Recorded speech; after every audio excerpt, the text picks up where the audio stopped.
নমস্কার বন্ধুরা, আমার পাঁচফোড়ন চ্যানেলে আপনাদের সবাইকে স্বাগত। বাড়িতে যদি হঠাৎ কোনো অতিথি চলে আসে আর বাজার যাওয়ার যদি সময় না পান, তাহলে ঘরে থাকা কিছু উপকরণ দিয়েও চটজলদি এরম একটা মিষ্টি তৈরি করতে পারেন। হ্যাঁ, আজকের আমার রেসিপি হচ্ছে গোলাপ জাম, যেটা আমি সম্পূর্ণ ঘরে থাকা উপকরণ দিয়ে করেছি এবং গুঁড়ো দুধ দিয়ে করেছি। আপনারা পুরো ভিডিওটি দেখুন, অতি সহজে বানানো যায় এবং খেতেও কিন্তু খুব সুন্দর হয়। তবে মেজারমেন্টগুলো অবশ্যই খেয়াল রাখবেন, আমি এখানে স্টেপ বাই স্টেপ দেখিয়েছি। এরকম মেজারমেন্টে যদি করেন তাহলে কিন্তু গোলাপ জাম যেরকম নরম হবে তেমন সুস্বাদুও হবে। আমি 1 কাপ গুঁড়ো দুধ নিয়েছি। 1 কাপের গুঁড়ো দুধ আমি কড়াইতে দিয়েছি, তবে গ্যাস তখনও আমি জ্বালাইনি। গ্যাস না জ্বালানো অবস্থায় কড়াইতে প্রথমে আমি 1 কাপ গুঁড়ো দুধ দিয়েছি, 2 চামচ সুজি দিয়েছি। যে চামচে সুজি মেপেছি সেই চামচের 1 চামচ ভর্তি করে আমি ঘি দিয়েছি। আর যে কাপে আমি গুঁড়ো দুধ মেপেছিলাম সেই কাপেই আমি লিকুইড দুধ দিয়েছি 1 কাপ। এবার গ্যাস কিন্তু আমি এখনও জ্বালাইনি বন্ধুরা। গ্যাস বন্ধ অবস্থাতেই সবকটা উপকরণগুলোকে ভালো করে মিশিয়ে নিতে হবে।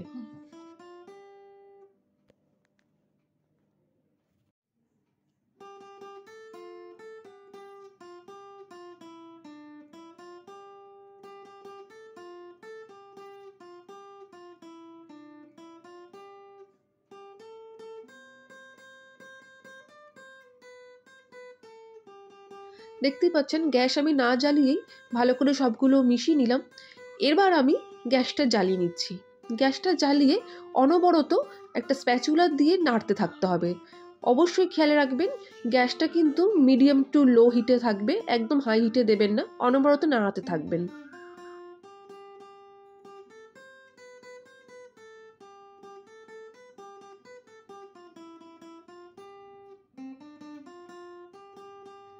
নাড়াতে নাড়াতে দেখবেন মিক্সচারটা আস্তে আস্তে ঘন হয়ে আসবে, কিন্তু আপনার নাড়ানোটা বন্ধ করলে হবে না, খুব সুন্দর করে আস্তে আস্তে নাড়িয়ে যেতে হবে। কড়াইয়ের নিচে যাতে লেগে না যায় সেদিকে কিন্তু অবশ্যই খেয়াল রাখবেন।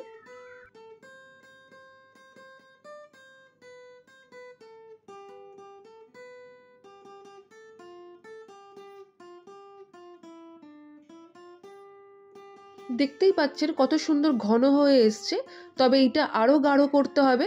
যতক্ষণ না কড়াই থেকে ভালোভাবে সম্পূর্ণভাবে উঠে যায় ততক্ষণ ভালোভাবে ঘন করে নাড়িয়ে যেতে হবে।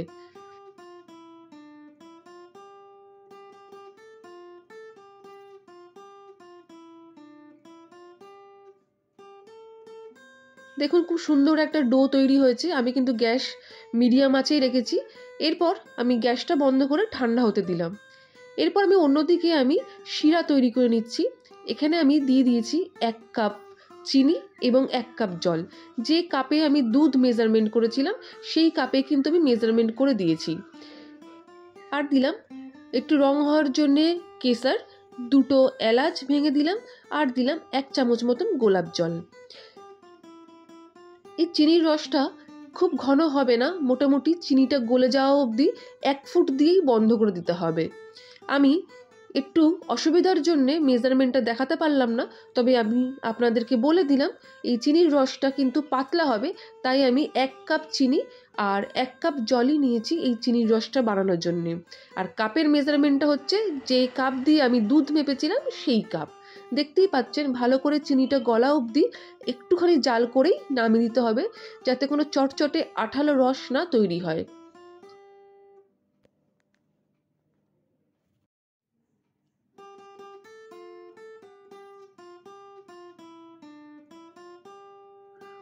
আমার দুধের ডোটা একটা অন্য পাত্রে আমি নামিয়ে নিয়েছি। হালকা ঠান্ডা হয়ে এসছে, ধরা যাচ্ছে, দেখতে পাচ্ছেন। প্রথমেই এই ডোটা একটু ভালো করে মেখে নিলাম। এরপর আমি এর মধ্যে দিয়ে দেব যে চামচ দিয়ে আমি সুজি মেপেছিলাম সেই চামচ ভর্তি ভর্তি 2 চামচ ময়দা।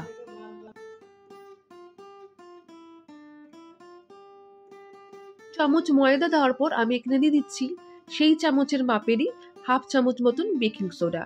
বেকিং সোডাটাকে অ্যাক্টিভেট করার জন্য দিয়ে দিলাম কয়েক ফোঁটা জল। এরপর ময়দা আর বেকিং সোডাটা দিয়ে দুধের এই ডোটা বেশ ভালো করে মেখে নিতে হবে। যদি কড়াইতে আপনাদের ডোটা ভালো করে তৈরি না হয়ে থাকে তাহলে ময়দা দেওয়ার পরও একটু চটচটে আপনাদের মনে হতে পারে।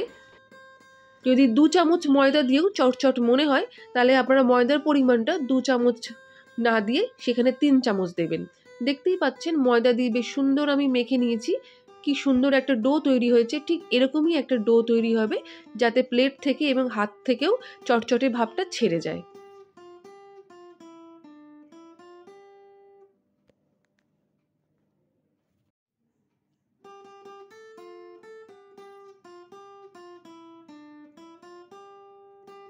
এরপর হাতের পাতায় একটু ঘি লাগিয়ে নিলাম। আপনারা ইচ্ছা করলে সাদা তেলও ভালো করে মাখিয়ে নিতে পারেন। এবার ছোট ছোট সাইজের এগুলো বল তৈরি করতে হবে। বেশি বড় করার দরকার নেই, কেননা এই গোলাপ জামুনের যে বলগুলো তৈরি করা হচ্ছে এগুলো তেলে দিলে ফুলে ওঠে, তাই আপনারা আন্দাজ মতন একটু ছোট আকারেই বলগুলো তৈরি করে নেবেন। এইভাবে হাতে ঘুরিয়ে ঘুরিয়ে তেলাক্তভাবে বলগুলো নাড়ু যেভাবে আমরা পাকাই সেভাবে করে নেবেন। দেখতেই পাচ্ছেন কত সুন্দর হচ্ছে। ঠিক এইভাবে গোলাপ জামুনের শেপগুলো দিয়ে নেবেন।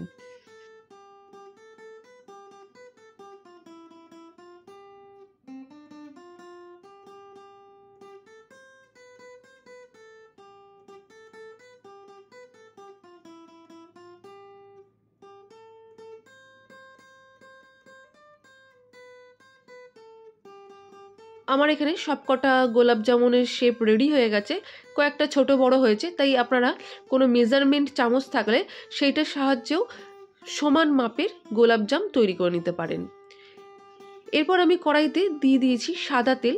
সাদা তেলটা কিন্তু মিডিয়াম আঁচে রাখবেন এবং হাত চুবিয়ে দেখবেন তেলটা কতটা গরম হয়েছে। যদি আঙুল ডোবানো যায় সেই অবস্থাতেই কিন্তু গোলাপ জামের বলগুলো দিয়ে দিতে হবে। বেশি হাই হিটে দেবেন না, আঙুল ডোবানো যায় এরকম গরম হলেই গোলাপ জামের বলগুলো দিয়ে দিতে হবে।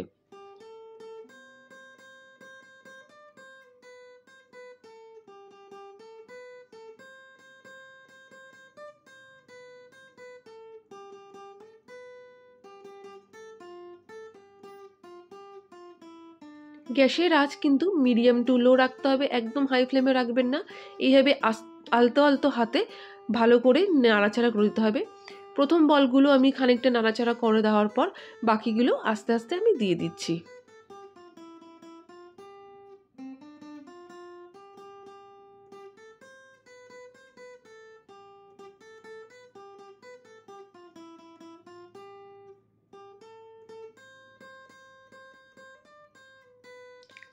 বন্ধুরা, আমার রেসিপি তোমাদের কেমন লাগছে অবশ্যই কমেন্ট বক্সে জানিও। আমি ঘরও থাকা উপকরণ দিয়েই তোমাদের সঙ্গে রান্না শেয়ার করে থাকি। এরকমভাবে গোলাপ জাম বানিয়েও যারা মিষ্টি ভালোবাসে তাদের তো অবশ্য ভালোই লাগবে। আর বাড়িতে অতিথি আসলে চটজলদি কিন্তু এরকম বানিয়ে নিতে পারো। আমরা তো দোকানে থাকা প্রচুর মিষ্টি খেয়েই থাকি, কিন্তু ঘরে রান্না করে কাউকে খাওয়াতে মজাই আলাদা। যাই হোক, দেখতেই পাচ্ছ আমরা ভাজছি যখন গোলাপ জামুনগুলো কতটা তেলের মধ্যে দিয়ে ফুলে উঠেছে। ঠিক এরকমই মিডিয়াম টু লো আছে ভেজে নিতে হবে। এরকমই তাহলে বেশ সুন্দর ফুলে উঠবে। খুব আলতো হাতে কিন্তু নাড়িয়ে চাড়িয়ে চারিপাশটা ভেজে নিতে হবে।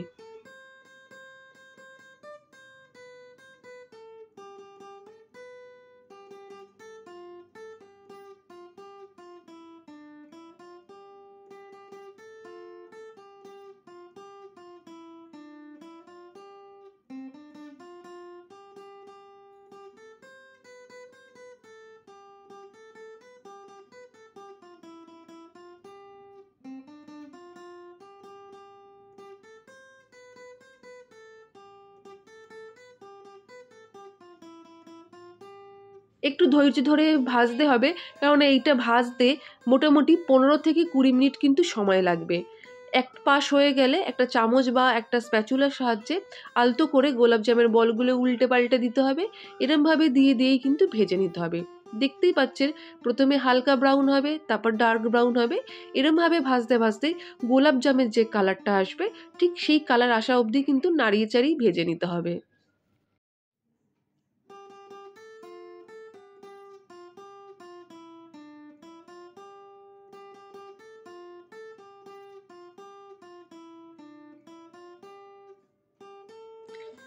আমার গোলাপ জামগুলো কিন্তু বেশ ভাজা রেডি, ভালো কালার এসছে।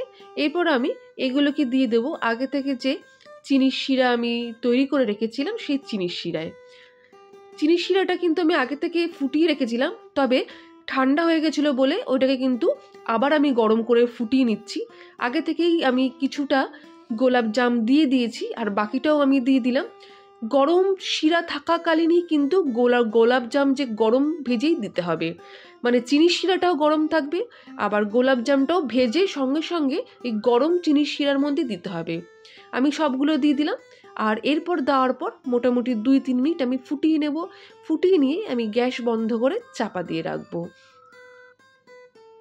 মোটামুটি 10 থেকে 12 মিনিট চাপা দিয়ে রাখলেই সম্পূর্ণ রসটা গোলাপ জামের মধ্যে ঢুকে যাবে, তারপর সার্ভ করার জন্য রেডি হয়ে যাবে। বন্ধুরা, আমার রেসিপি তোমাদের কেমন লাগলো অবশ্যই জানিও। যারা নতুন বন্ধু আমাকে সাবস্ক্রাইব করনি, অবশ্যই আমাকে সাবস্ক্রাইব করে আমার পাশে থেকো। আমার গোলাপ জাম কিন্তু রেডি, দেখতেই পাচ্ছেন রসটা কতটা টেনে গেছে। অলরেডি কিন্তু আমার বাড়ির খুদে যে সদস্যরা আছে তার টেস্ট করা হয়ে গেছে। এরপর আমি তোমাদেরকে দেখাই কীরকম হয়েছে। দেখতেই পাচ্ছ খুব সহজেই কেটে নেওয়া যাচ্ছে, কতটা সফট হয়েছে। এরকমভাবে তোমরা বাড়িতে গোলাপ জাম বানিও এবং জানিও তোমাদের কেমন লাগলো। আবারও দেখা হবে অন্য একটা রেসিপি নিয়ে। ততদিনের জন্য টাটা। পুরো ভিডিওটি দেখো, অবশ্যই কমেন্ট করো। ধন্যবাদ।